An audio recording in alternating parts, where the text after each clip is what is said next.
Social Darwinism is our next word. This is an incredibly offensive theory. Social Darwinism is taking the belief that Darwin had, which is there's a process of evolution that animals go through and that people evolve. And social Darwinism put this on a social scale. And it literally said that people of some races were lower than others.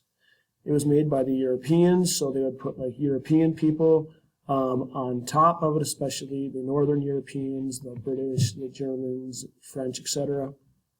were seen as supposedly in this to be more advanced than other people.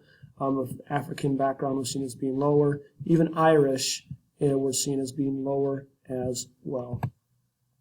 So again, social Darwinism basically takes on that societies evolve from lower to higher ones, and that there's natural selection, and that what should happen is the people who are highest should rise, the government shouldn't be involved, and that if some groups aren't as advanced, that they should die out.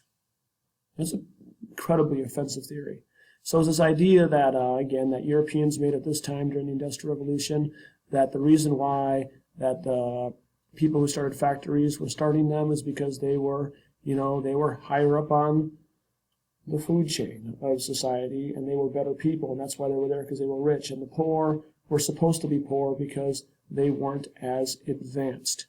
That social Darwinism helps spread a lot of racism that happens during the Industrial Revolution. This will be huge when we talk about imperialism, which is going to come up soon in our modern era as well. It's significant because a social Darwinist would say you shouldn't give money to the poor because that's just letting people who would otherwise die off keep on living, and they should be weeded out or taken out of the society over time. Again, incredibly offensive theory, which will lead to a lot of imperialism and a lot of hate that will continue in our modern era, even into our contemporary era. Women factory workers during the Industrial Revolution. Many women work in the factories, put in long hours, especially in the mills with textiles, which are brought in, where many women have to work. They have to work long, hard hours. Much of the money they give is sent back to their homes. They cannot keep a lot of it. Some women find a little more freedom in the fact that they can work and they don't have to be at home all day. However, the working conditions are long and hard. They're paid less money than men, and they are working in jobs that are different from men many times, such as more in textiles is where you would see women work. Many of their rights are not respected in the factories, and again, their wages are less as well. It is historically significant, though, because we do see a large number of women moving into the workplace. Although also significant because there's still discrimination and unequal pay for women of this era. The cult of domesticity.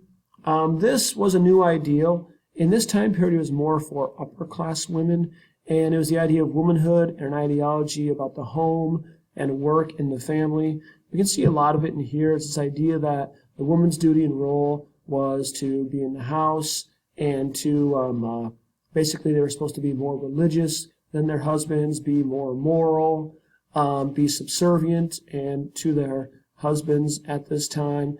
And many magazines and newspapers at this time would show that this was supposed to be the ideal woman who was domestic, which meant in the house, taking care of the family, being there, making sure there was food ready for her husband when he came home. This was the cult of domesticity that existed during the Industrial Revolution. It won't go away. It'll come back, and it'll be around the 1950s as well when we get to the contemporary era. Significant because it tells women where their place was supposed to be in the society at this time. Dr. John Snow, who was an incredible person, who was able to see that there was a cholera outbreak going on in London that was killing hundreds of people. And no one could figure out what the reason for it was. And eventually what he did was he took a map, and he basically plotted where all the people were who were dying, where they lived, and then he looked at where the water pumps were, and he was able to solve this problem by removing this water handle, and all of a sudden the cholera outbreak stopped. So this disease outbreak, cholera, which existed in the water at that time, he located exactly where it was, and by using mapping was able to basically save hundreds of lives of people who otherwise more people would have died because they would have continued to drink this water, not knowing it made them sick.